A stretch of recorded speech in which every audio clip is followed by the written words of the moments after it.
बिस्मिल्लाहिर्रहमानिर्रहीम। क्या हाल है दोस्तों आप सबके। उम्मीद करते हैं कि आप जहां हों खैरियत से हों। आज हम आपके लिए लाए हैं खास तौर पर मगर गैर रिवायती अंदाज में बनाई जाने वाली मसालेदार चटपटी मटन कढ़ाई। जी हाँ दोस्तों, आज जो मटन कढ़ाई हम बनाने जा रहे हैं उसका तरीका आम तौर पर बनाई जाने वाली कढ़ाइयों से बिल्कुल मुख्तलिफ है, मगर लज्जत और जायके में आप इस मटन कढ़ाई को रिवायती मटन कढ़ाइयों से कहीं बेहतर पाएंगे।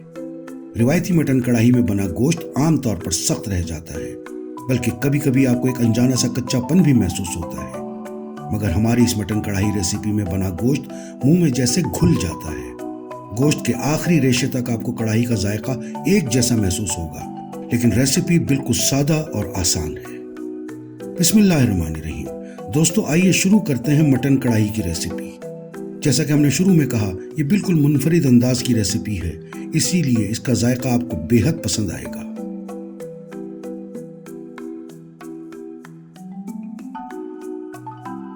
ये मटन कढ़ाई का हरा मसाला है, जिसमें शामिल है हरा धनिया, प्याज, लीमू, हरी मिर्चें और टमाटर। वक्त की बचत के लिए हमने पहले ही टमाटर, हरा धनिया और प्याज को अच्छी तरह चॉप करके रख लिया है, जबकि लीमुओं को भी दरमियान से काट लिया है। हरी मिर्चें बिल्कुल आखिर में साबुत ही इस्तेमाल करेंगे। हमने 500 ग्राम के करीब बोनलेस मटन लिया है, जिसे अब हम साथ रखे मसाला जात में मैरिनेट करेंगे। गोश्त को मैरिनेट करने के लिए सबसे पहले हम इसे एक बड़े बाउल में डालेंगे और फिर मसाला शामिल करेंगे।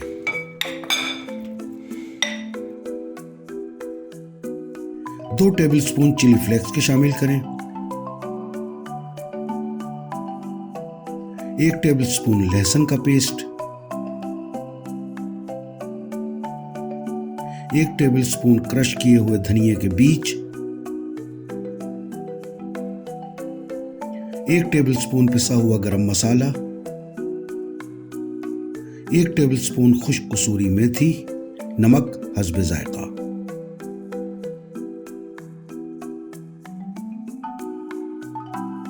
और आखिर में 1 प्याली दही भी हम शामिल करेंगे।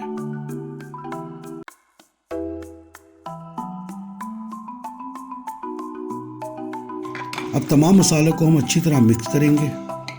दोस्तों, मैरिनेट करने का ये तरीका आपने रिवायती कढ़ाइयों की रेसिपी में बिल्कुल नहीं देखा होगा। आप तजुर्बा कर लें, मैरिनेट किए हुए मटन की कढ़ाई में हर मसाले का जायका गोश्त के आखिरी रेशे तक समा जाता है, जो खाने वाले को बहुत भाता है। अब हम इसको थोड़ी देर के लिए अलग रख देते हैं। बिस्मिल्लाहिर्रहमानिर्रहीम। सब तैयारियां मुकम्मल हैं। अब हम सबसे पहले फ्राइंग पैन में कुकिंग ऑयल डालेंगे।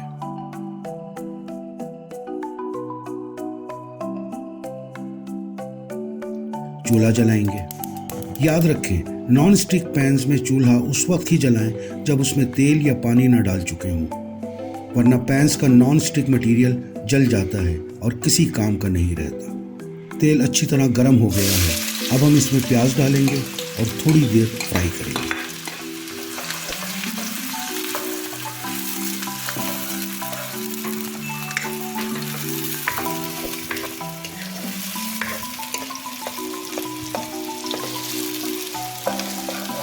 प्याज को बस इतनी ही देर फ्राई करना है कि वो अच्छी तरह से नरम हो जाए। ना ब्राउन करना है और ना ही पिंक।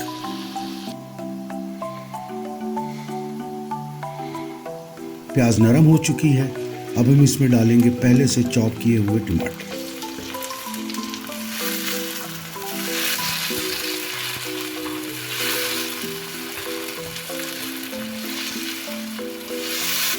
टमाटरों को प्याज के साथ तकरीबन 3 से 4 मिनट तक पकाना है। बस उस वक्त तक फ्राई करें जब तक प्याज और टमाटर एक जान ना हो जाए।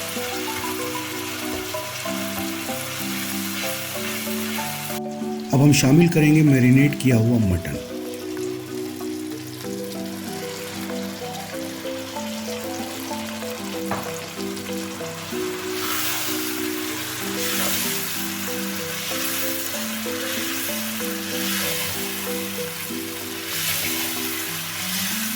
दोस्तों, अब अमल शुरू होगा फ्राइंग और सिर्फ फ्राइंग का। उस वक्त तक फ्राई करते रहें जब तक गोश्त का रंग तब्दील ना हो जाए और तेल ऊपर ना आ जाए।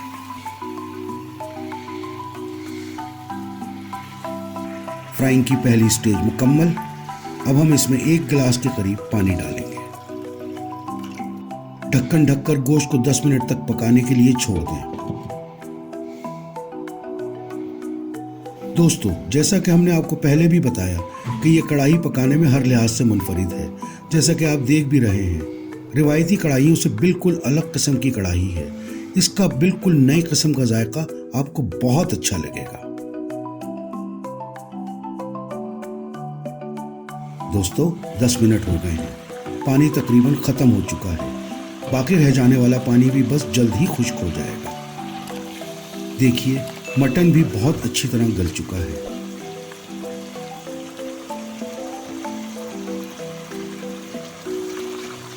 एक 2 मिनट मजीद फ्राई करने से बाकी मांदा पानी भी खत्म हो जाएगा और तेल ऊपर आ जाएगा।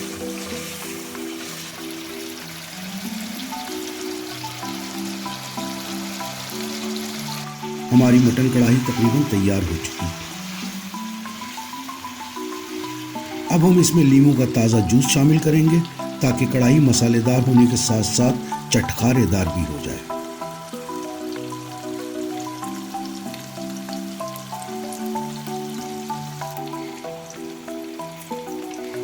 हरी मिर्चें शामिल कीजिए और साथ ही चॉप किया हुआ हरा धनिया भी।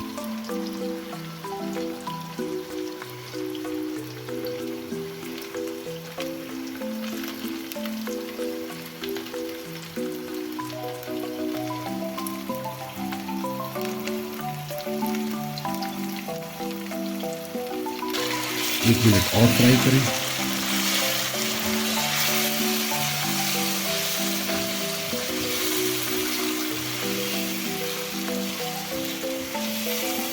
लीजिए दोस्तों, चटपटी चटखारेदार नए अंदाज की मुनफरिद रेसिपी वाली मटन कढ़ाई तैयार है।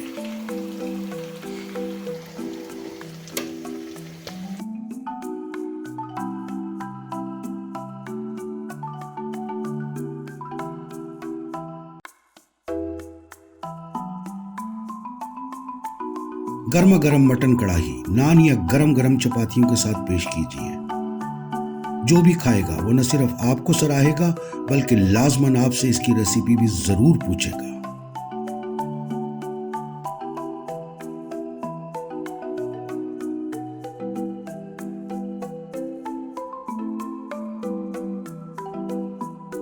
अगर आपको वीडियो पसंद आई हो तो लाइक और शेयर कीजिएगा और हमारे इस चैनल को भी जरूर सब्सक्राइब कीजिएगा। हमें कमेंट बॉक्स में बताइए कि आपको मटन कढ़ाई की ये रेसिपी कैसी लगी। आपकी फीडबैक का हमें शिद्दत से इंतजार रहेगा। इंशाअल्लाह अगली रेसिपी तक हमें इजाजत दीजिए। अल्लाह आप सबको अपनी रहमतों के साए में रखे। आमीन। गुड बाय और अल्लाह हाफिज।